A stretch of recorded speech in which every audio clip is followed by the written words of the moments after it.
Hello and welcome to Rathods Science Academy. Today in this session we are going to see current affairs of 13th September 2024. So there are very less number of articles which are relevant from our examination point of view in today's newspaper. So we are going to see each and every one. Okay, let us see the first article. See this article, guys.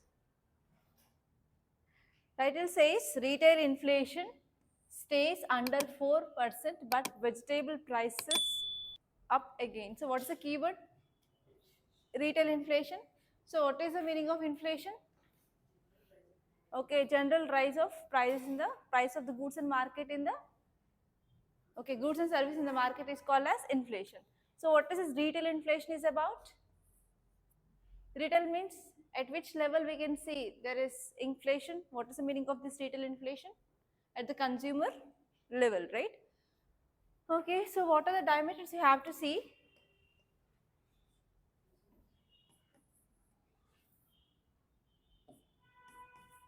So this article is talking about retail inflation.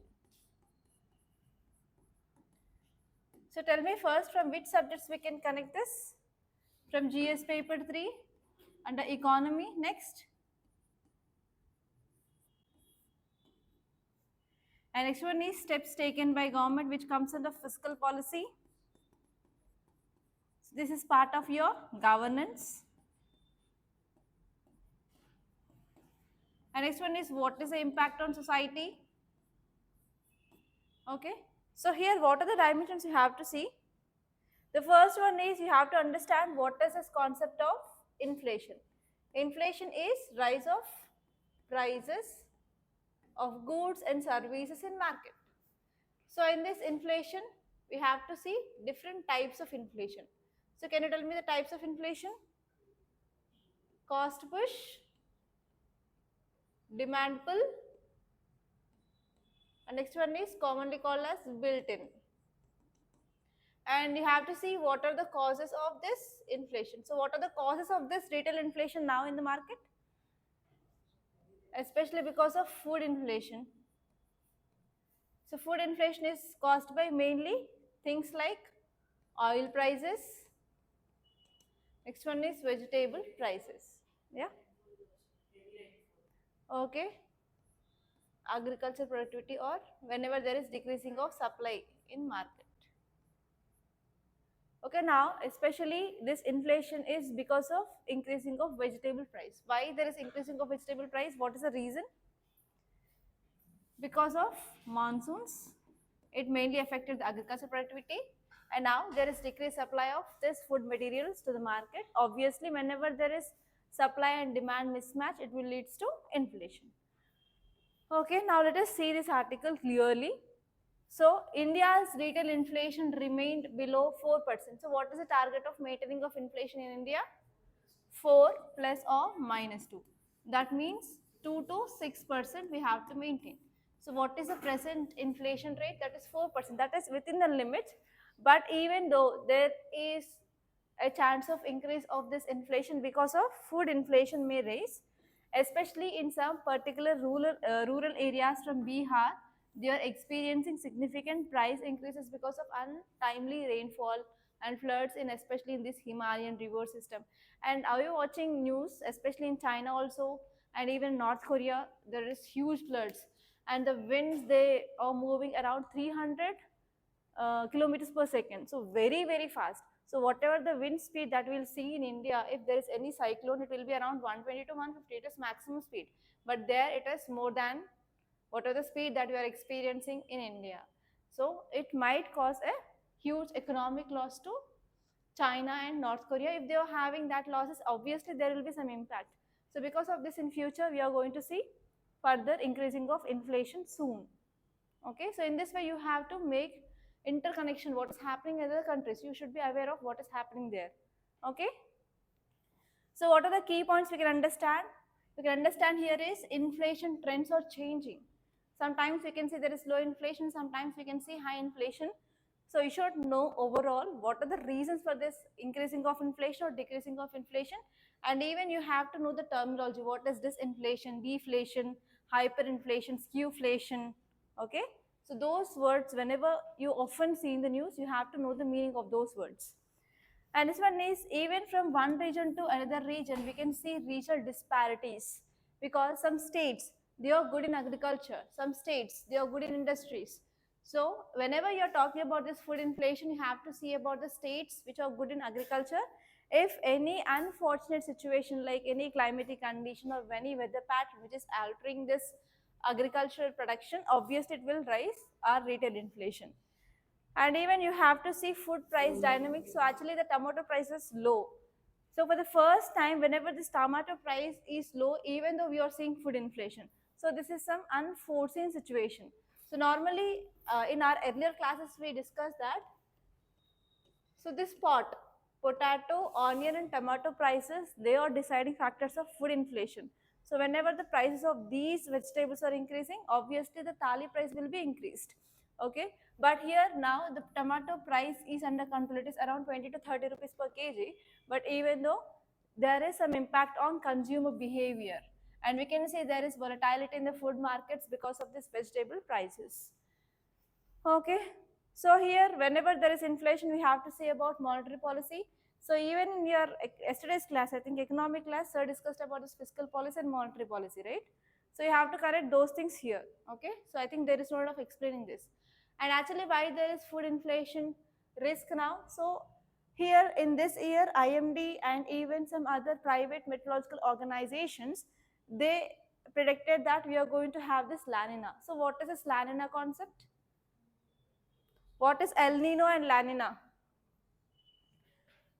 So in monsoon in your geography, you will be seeing these two concepts, La Nina and El Nino. So which is good and which is bad? La Nina is good and El Nino is bad. So what happens in this La Nina? La Nina is also called as normal monsoon, where we will be expecting good rainfall. Why?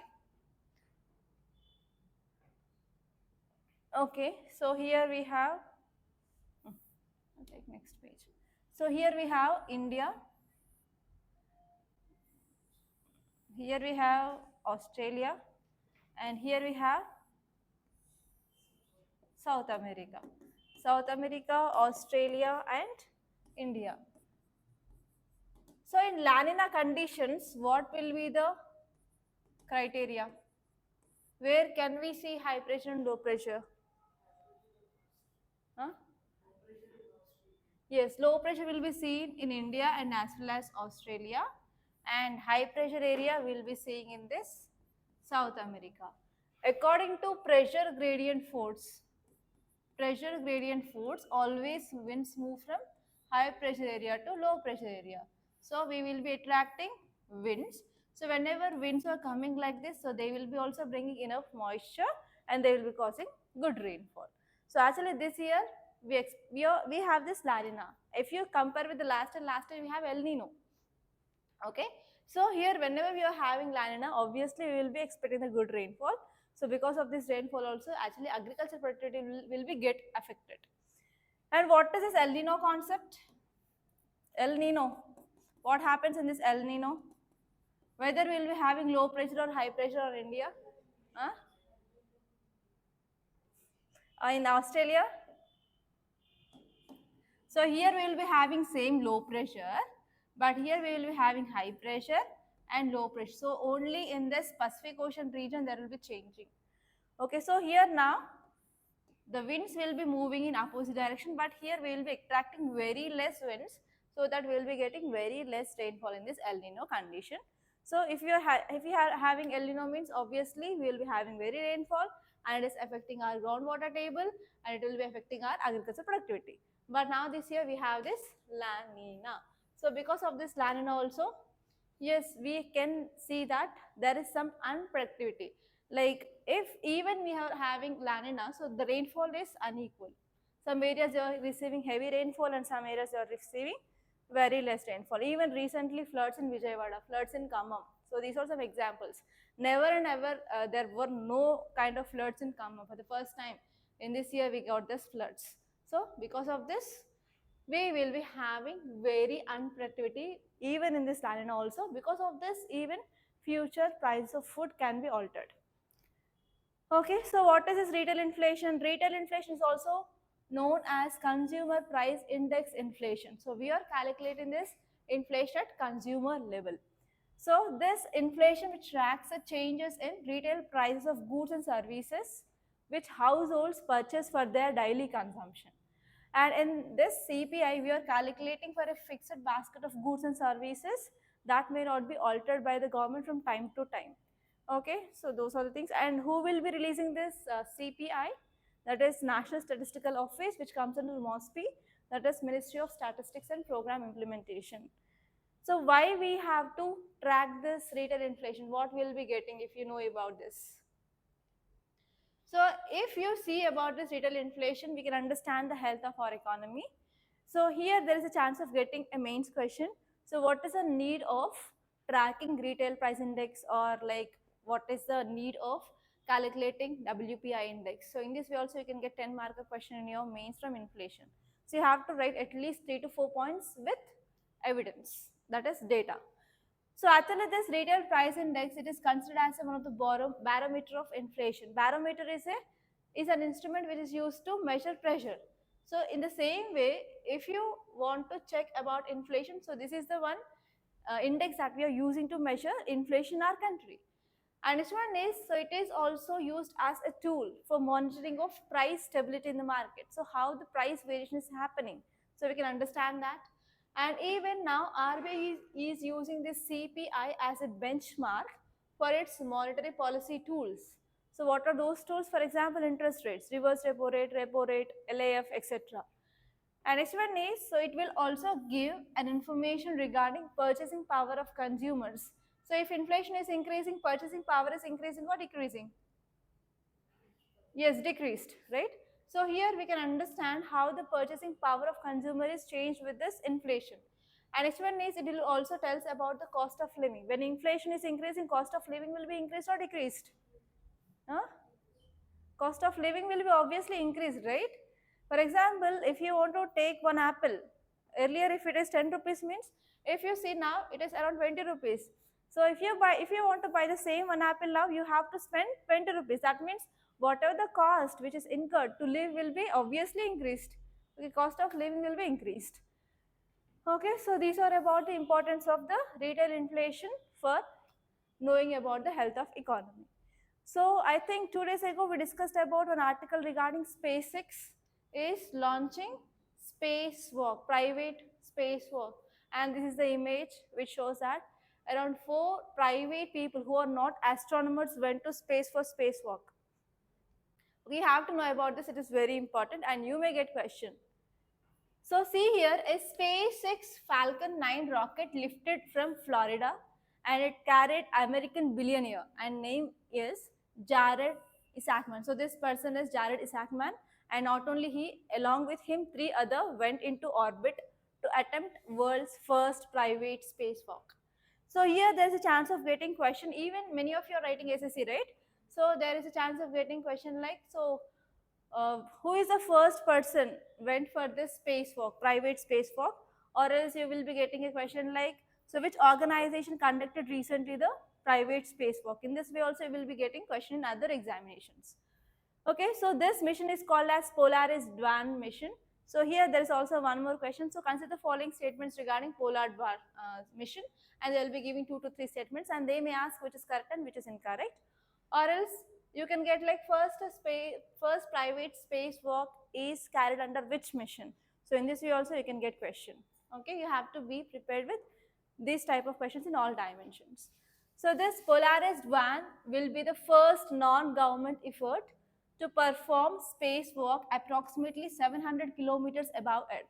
So 700 kilometers means which comes under which orbit?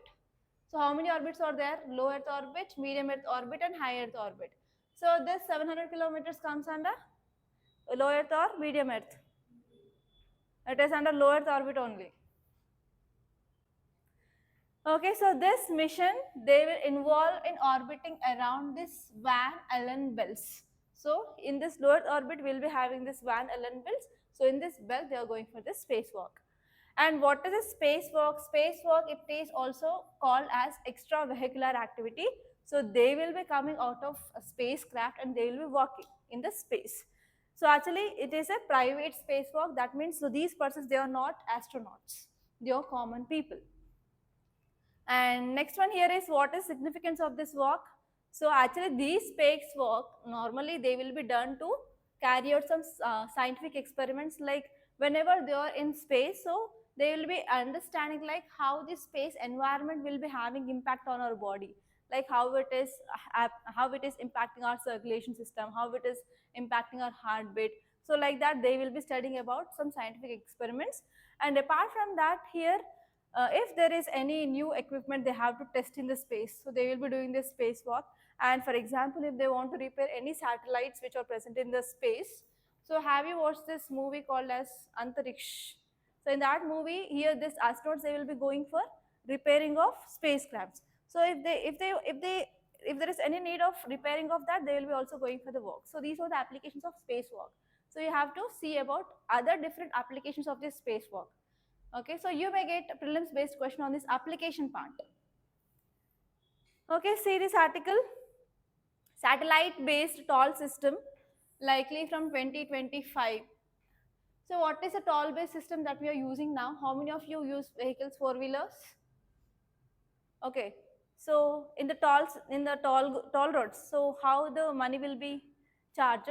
So will you give the physical money? No, right? Which is the method you are using now?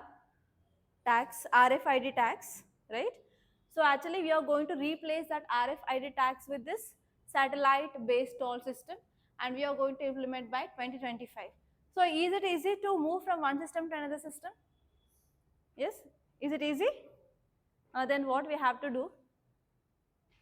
So tell me about what are the disadvantages of this RFID system. Now whatever the system you are using, that is RFID system.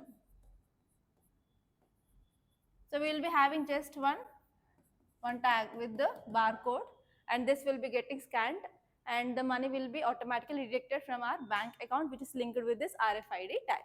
Okay, so now we are moving from this method to satellite based toll system.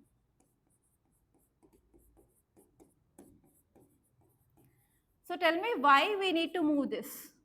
That means you can understand that there are some challenges.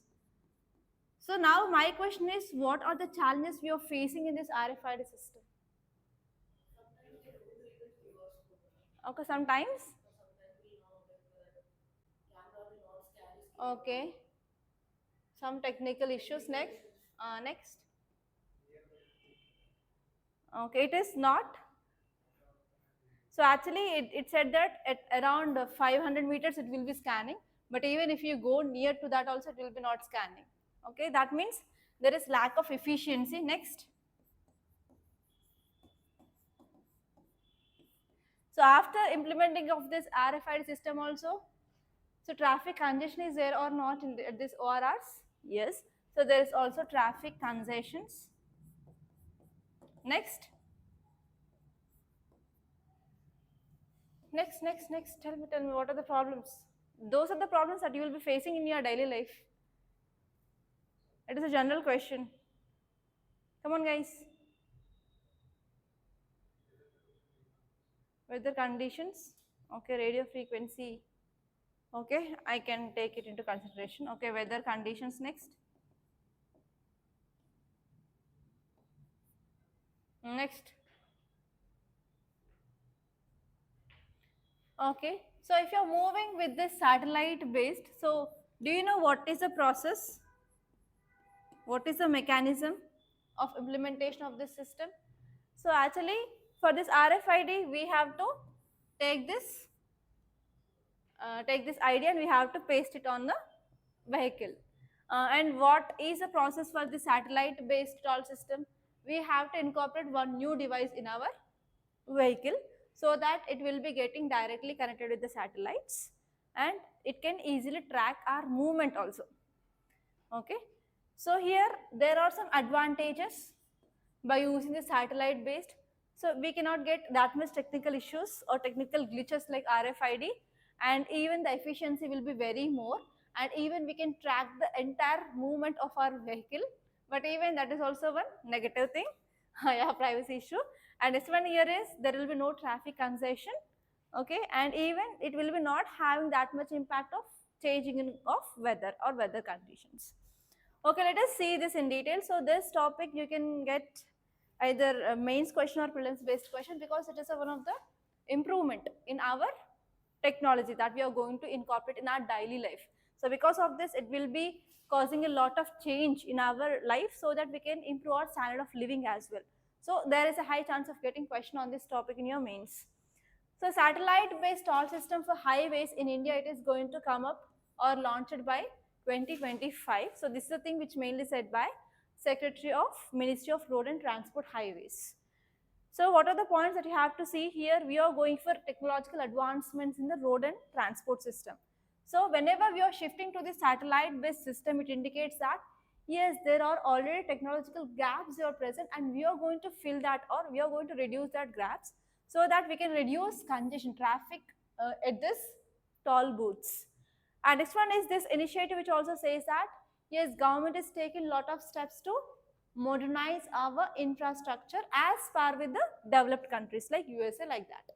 So that what are the advantages? We can improve traffic management, and also we can improve even road safety. So we can track the vehicle, so that if there are any crimes we have to investigate, means so this will be the one important method, so that we can track the vehicles easily, and even we can increase the efficiency in our investigation as well.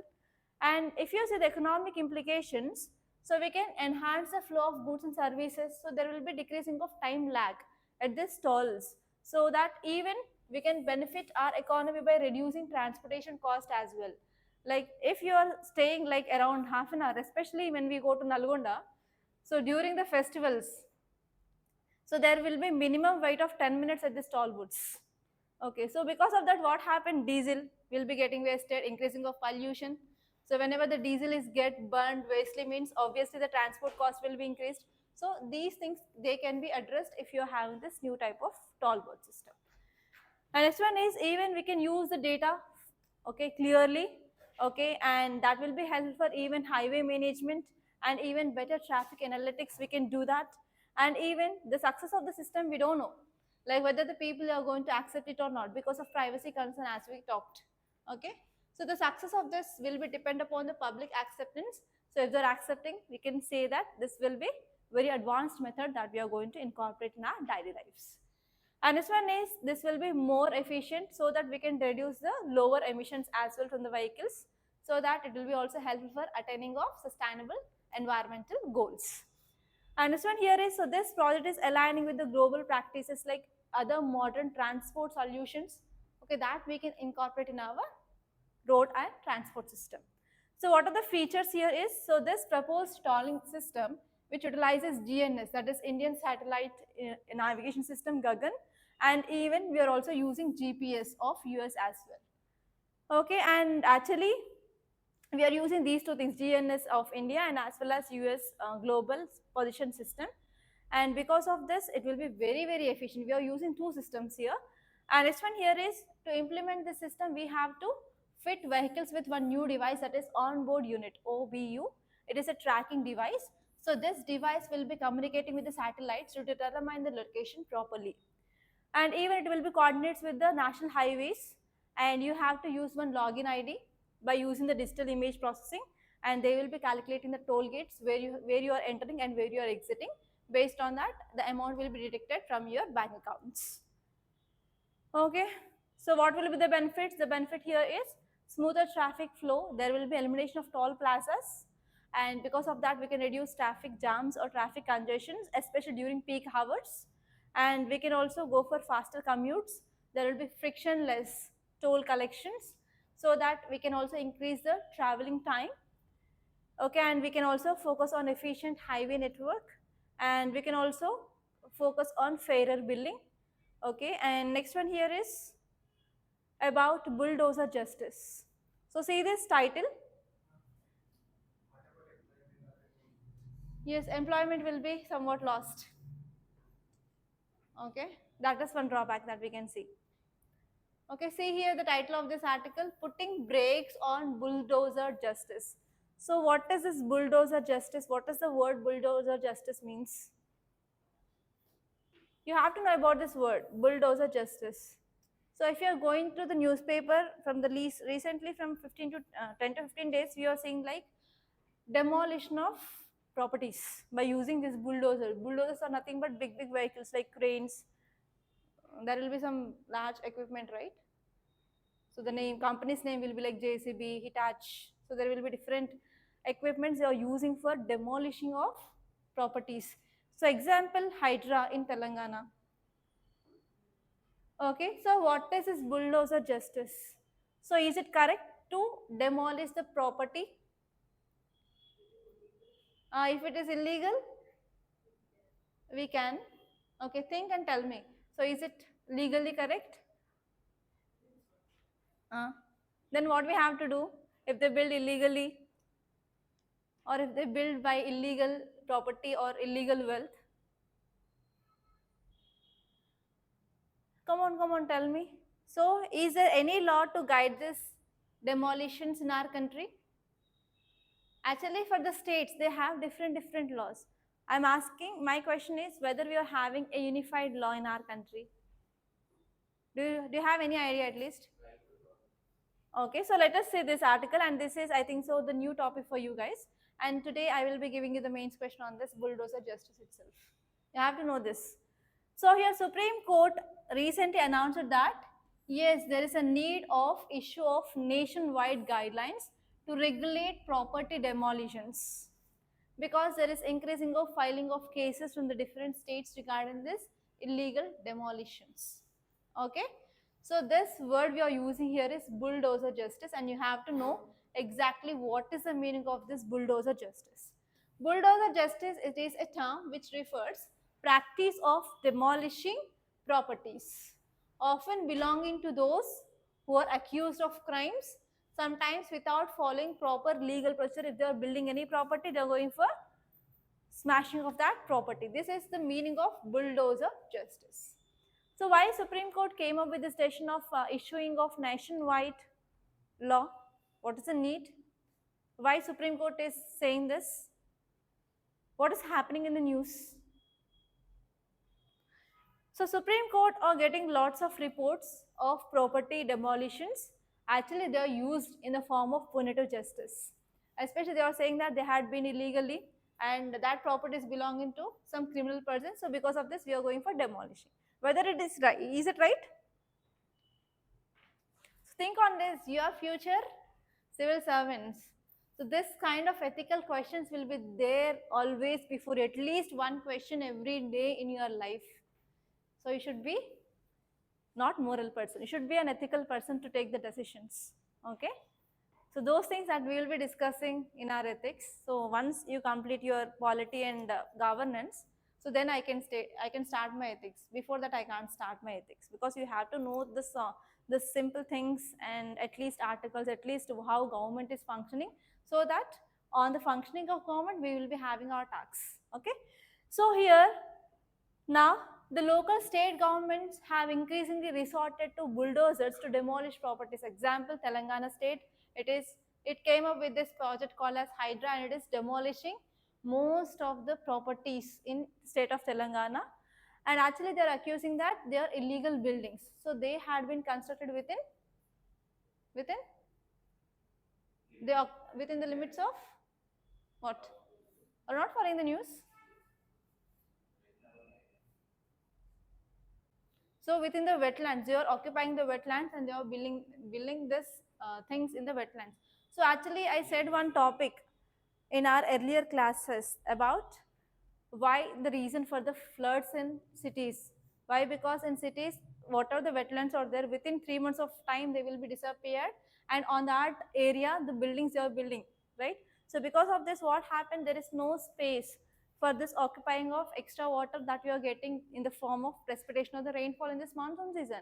So because of this, they are removing this illegal occupation of areas and they are demolishing these properties and they want to recreate the wetland so that they will be absorbing the water so that we can control these floods. Actually, this is a very important step that is taken by the present government, but I'm not supporting any government here, but it is from environmental point of view, And actually, especially in this monsoon season, so it is a very big problem that is facing by citizens of Hyderabad.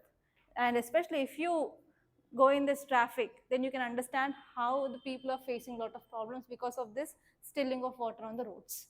Okay, so here Supreme Court said that yes, states are having different kinds of rules regarding the demolition of property. No, we need to come up with a unified law. So this is a thing which mainly said by Supreme Court recently. So if you're talking about how these guidelines will be affecting this demolition practices is, we need a pan-India guideline. So we have to establish a board of guidelines that can be applicable to the nationwide equally, so that we can ensure that demolitions are conducted in accordance with the legal procedures. So it should not be illegal. And these guidelines should cover the aspects like notice periods, opportunities for legal responses, and even documentation requirements. So they need to be given some time for the owners. And if they're not taking any action, then we have to go for demolition. So without giving any prior information, so we should not go for illegal demolitions. And next one here is we have to address arbitrary actions. So if government is really demolishing that property without proper legal backup or proper reasons, so here we have to go for some punishment for sure. And actually this guidelines are saying that we have to standardize the procedure so that there will be no misuse of this demolition practice will be happen in the states. And next one here is what will be the impact if you are getting with a law. So we can check against trend of bulldozer justice, and even government can provide uniform legal framework for property demolitions, and we can ensure that everyone is following the proper law. If there is no law means they can follow any law. Okay, so if you see the guidelines for the demolitions under local law, that means different states are having different laws. For example, if you take example of Rajasthan, so they have demolitions in Rajasthan, they are regulated by Rajasthan Municipalities Act of 2009, okay, and as well as Rajasthan Forest Act of 1953. So they are saying that they have to give the notice to the alleged offender, and they will also provide an opportunity to make a written presentation before property confiscation. And actually this law is saying that Tahsildar can order for eviction and he can go for property seizure. So this is the law of Rajasthan. If you see the law of Madhya Pradesh, so Government of Madhya Pradesh Municipalities Act of 1961 talks about this demolition, and it will allows the demolition of buildings constructed without permission, but it says that yes, prior notice should be given to the owner to show cause before any demolition action. And like that we have in Uttar Pradesh Act, okay, it says that yes, for the period of 15 to 40 days, if they are giving notice, if offender is not at all responding means they can go for demolition. That means if you see from one state to another state, the law is differing and the power is also differing. So because of this, we need a unified law that can be followed by all the states in our country together. So that is the thing which is given here. And actually this article is saying that we have to focus on rule of law. All state action should be must strictly adhere to the law. For that we need a proper legal system. So it is a responsibility of the judiciary to come up with a proper law that can be followed throughout the nation. And this one is whatever the judicial oversight is there, so we have to increase the judicial oversight. Do you know about this right to property? So earlier this right to property was a fundamental right, but it had been removed and had been placed in the other place in the constitution. So now right to property, it is not a fundamental right. So do you know why this right to property had been removed from fundamental right?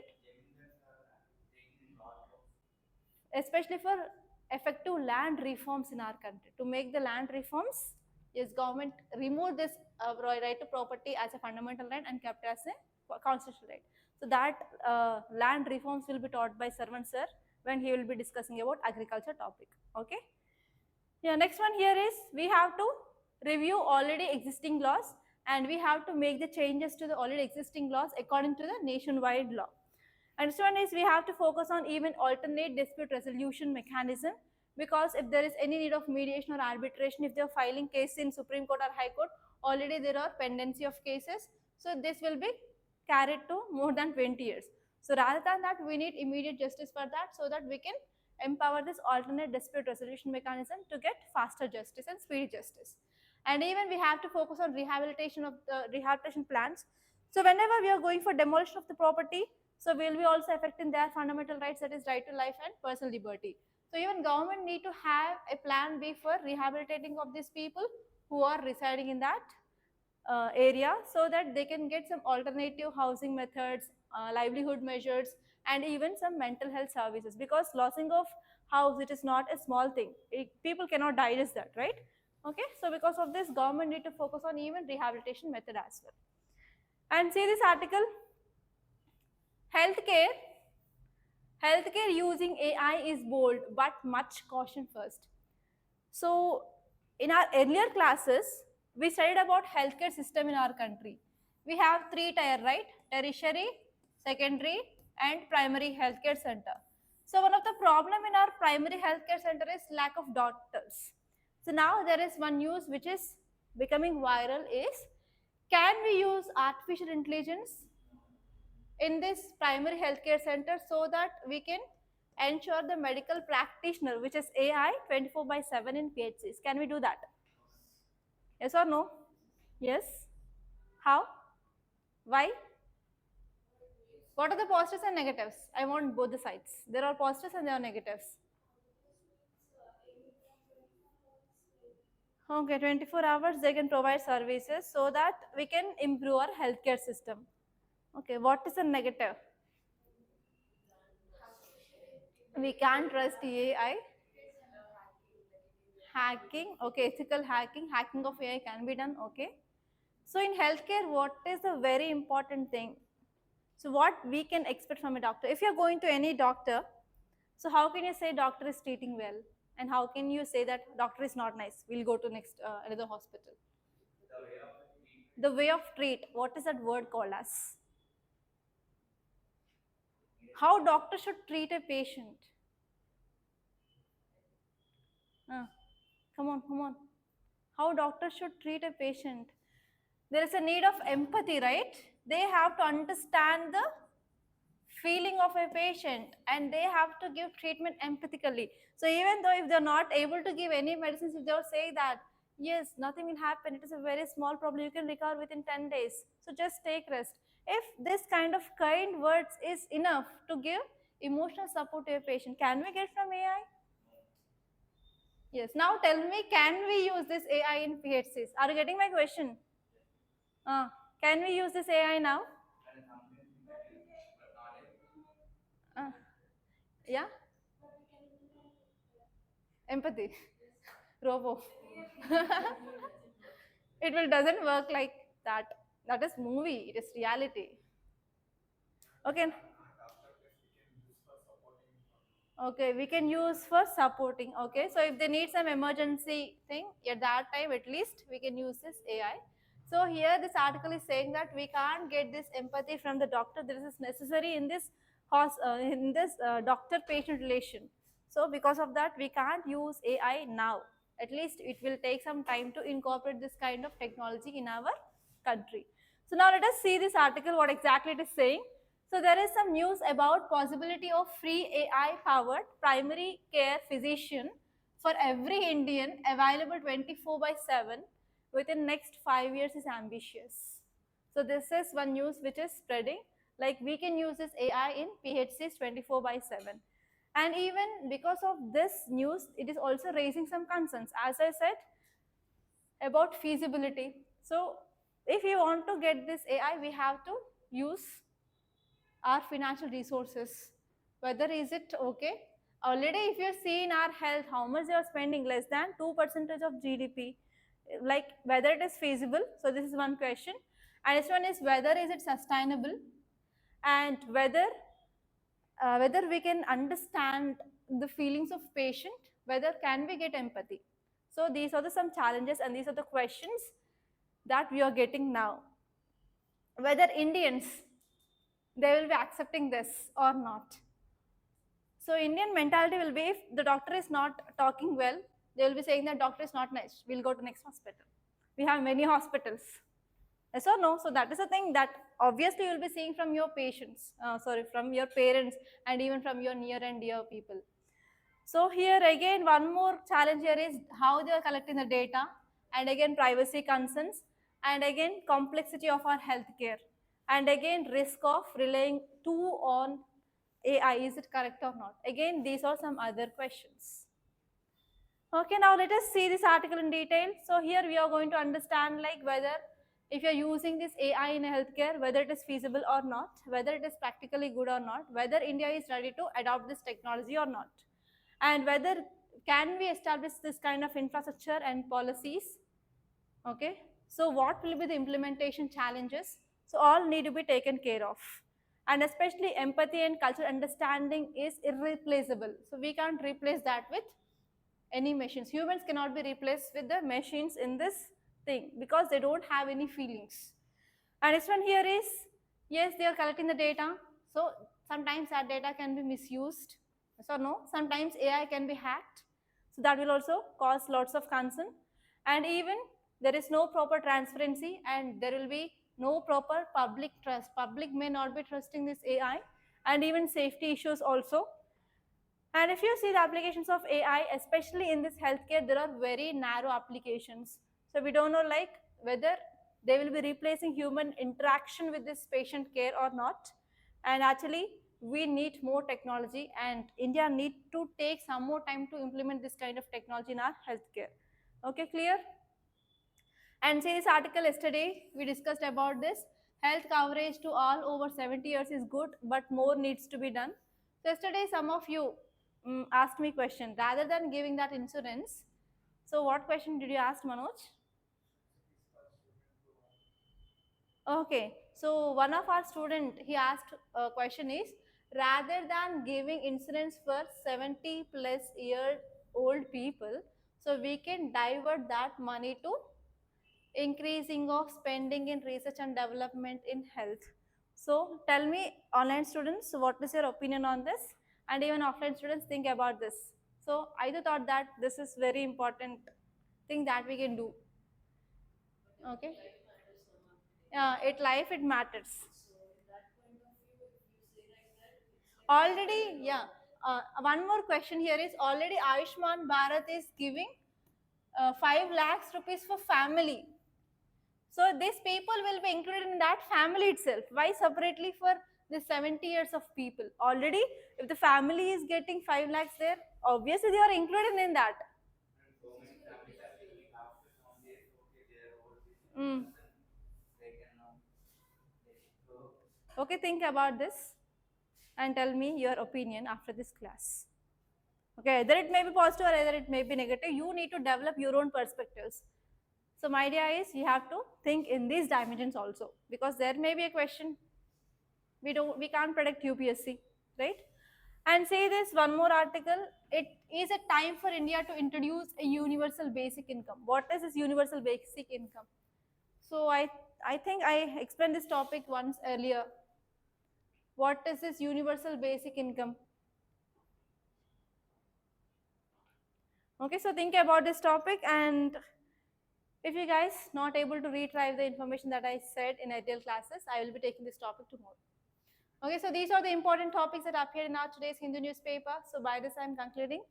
So if you really like this class, hit the like button and please to share this class to your friends, and don't forget to subscribe to Rathods IS Academy. Thank you for watching.